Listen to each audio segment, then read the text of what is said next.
상상해 보십시오.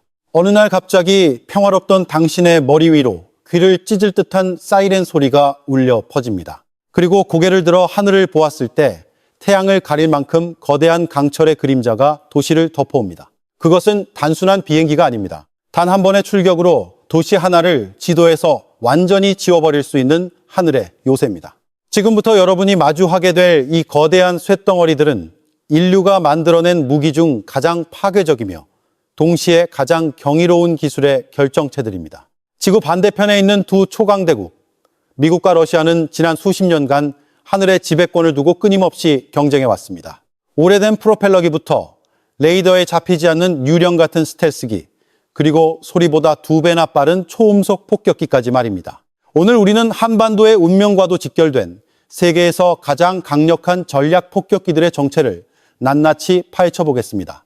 먼저 우리에게 가장 익숙한 이름부터 시작해 보겠습니다. 한국 전쟁의 상처를 기억하는 분들에게는 공포의 대상이었고 지금은 한반도의 위기가 닥칠 때마다 가장 먼저 달려오는 든든한 우방의 상징입니다. 바로 미 공군의 영원한 맏형 B-52 스트라토포트리스입니다. 놀랍게도 이 녀석이 처음 하늘을 날았던 것은 1952년입니다.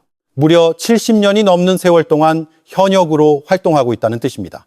미 공군 내에서는 이런 농담이 돌 정도입니다. 할아버지가 몰았던 비행기를 아버지가 물려받고 이제는 손자가 조종한다고 말입니다. 실제로 3대가 B-52를 조종한 가문이 있을 만큼 이 기체는 끈질긴 생명력을 자랑합니다. 그렇다면 왜 최첨단 스텔스기가 날아다니는 21세기에도 미국은 이 칠순 노인을 은퇴시키지 못하는 걸까요? 이유는 단순합니다. 압도적인 효율성과 무식할 정도로 강력한 탑재량 때문입니다. 길이 48m, 날개폭 56m에 달하는 이 거대한 기체는 8개의 제트 엔진을 달고 있습니다. 물론 덩치가 큰 만큼 레이더에는 아주 잘 걸리고 속도도 느립니다. 하지만 B-52의 진정한 가치는 적진 깊숙이 침투하는 것이 아닙니다. 안전한 거리에서 무려 31톤에 달하는 미사일과 폭탄을 비오듯이 쏟아붓는 것입니다. 특히 최신형 모델은 핵무기를 탑재한 순항미사일을 날개 밑에 주렁주렁 매달고 14,000km를 날아갈 수 있습니다. 이것은 공중급유 없이도 미국 본토에서 이륙해 지구 어디든 타격하고 돌아올 수 있다는 뜻입니다. 미국이 2050년까지 이 기체를 운용하겠다고 선언한 것은 아직까지 B-52만큼 저렴한 비용으로 이렇게 확실하게 적을 초토화할 수 있는 수단이 없기 때문입니다. 미국에 B-52가 있다면 러시아에는 곰이 있습니다. 바로 Tu-95입니다. 이 녀석을 처음 본 사람들은 고개를 갸웃거립니다. 제트기 시대에 웬 프로펠러냐고 말입니다. 맞습니다. Tu-95는 거대한 프로펠러 사계를 달고 있습니다. 하지만 얕잡아 봐선 안 됩니다. 이 프로펠러들은 서로 반대 방향으로 회전하는 특수기술이 적용돼 있어 프로펠러기임에도 불구하고 시속 900km에 육박하는 속도를 냅니다. 제트 여객기와 맞먹는 속도입니다. 하지만 Tu-95의 진짜 특징은 따로 있습니다. 바로 소음입니다. 이 엔진 소리가 얼마나 큰지 미군의 잠수함 음파 탐지기가 바닷속에서도 하늘을 나는 Tu-95의 소리를 잡아낼 수 있을 정도라고 합니다. 은밀함이 생명인 현대전에서 이것은 치명적인 약점처럼 보입니다. 그러나 러시아는 이 소음을 부끄러워하지 않습니다. 오히려 즐깁니다. 우리가 여기 왔다. 덤빌 테면 덤벼보라는 식입니다. 마치 포효하는 곰처럼 Tu-95는 그 존재 자체만으로도 주변국들에게 엄청난 위압감을 줍니다. 냉전 시절 그리고 지금도 Tu-95는 일본 열도와 한국의 방공식별구역을 수시로 넘나듭니다.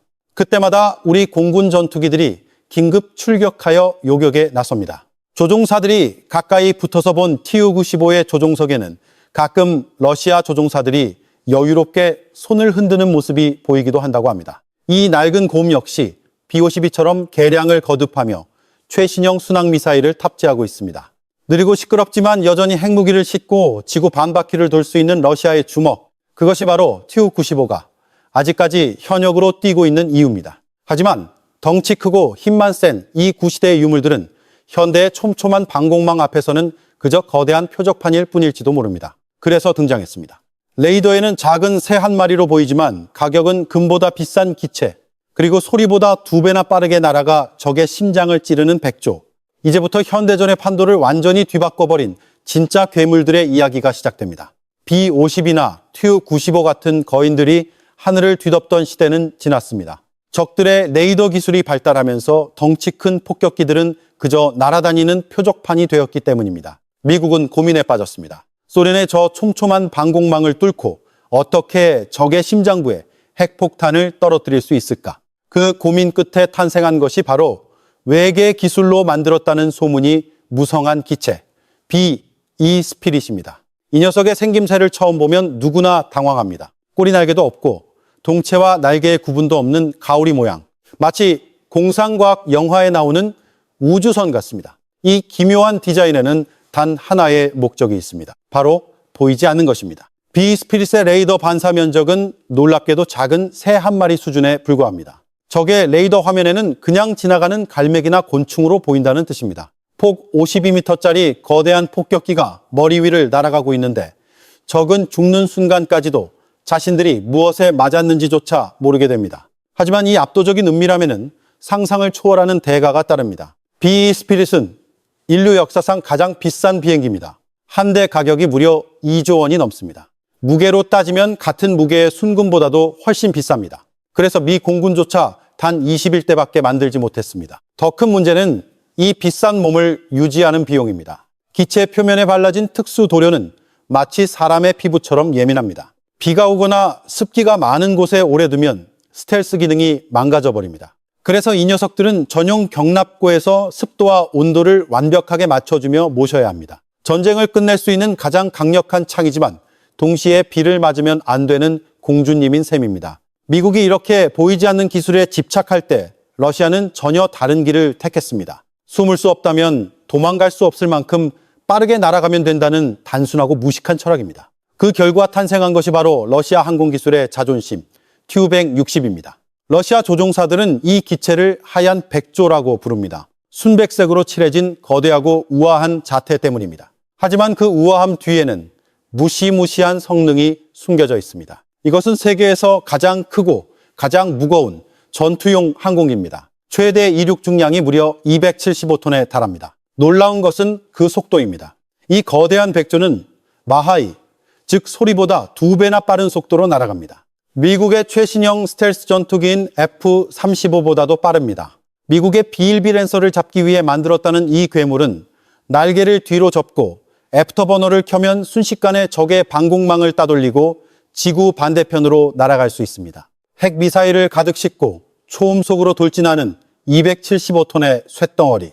그것을 막을 수 있는 방법은 사실상 거의 없습니다. 자, 이제 오늘 이야기의 하이라이트이자 우리 대한민국 국민들이 반드시 알아야 할 기체가 등장할 차례입니다. 러시아의 하얀 백조가 있다면 한반도에는 죽음의 백조가 있습니다. 바로 미 공군의 B-1B 랜서입니다.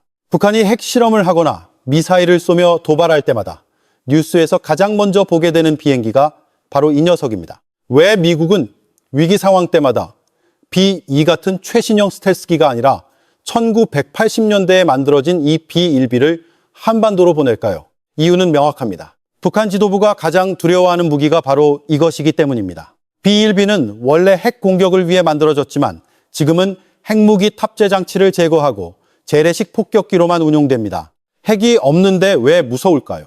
그것은 바로 미친 듯한 폭장량 때문입니다. 이 녀석은 기체 내부와 외부에 무려 60톤에 가까운 폭탄을 실을 수 있습니다. 이는 거대한 B-50이나 최신형 B-스피릿보다도 훨씬 많은 양입니다. 쉽게 말해 현존하는 폭격기 중 가장 많은 폭탄을 싣고 가장 빠르게 날아와 퍼부을 수 있는 기체라는 뜻입니다. B-1B의 날개는 독특하게 움직입니다. 이륙할 때는 날개를 활짝 펴서 양력을 얻고 고속으로 비행할 때는 날개를 뒤로 접어 뾰족한 화살촉 모양으로 변신합니다. 이 상태로 지상 60m라는 초저공 비행으로 산악지형 사이를 누비며 시속일 300km로 침투합니다.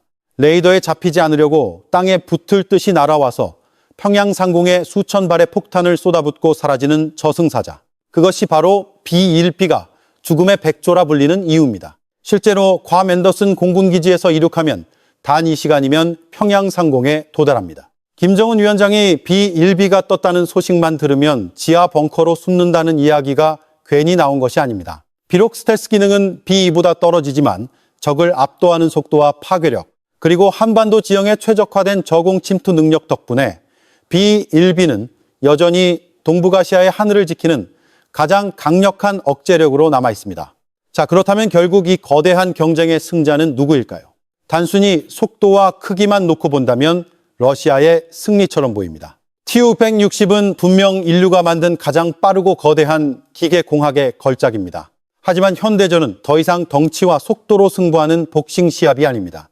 누가 먼저 보고 누가 먼저 쏘느냐가 생사를 가르는 보이지 않는 싸움입니다. 그런 면에서 미국은 돈으로 보이지 않는 망토를 샀습니다. B-스피릿 그리고 곧 등장할 차세대 폭격기 B-21 레이더는 적의 방공망을 무력화시키는 압도적인 은밀함을 무기로 삼습니다.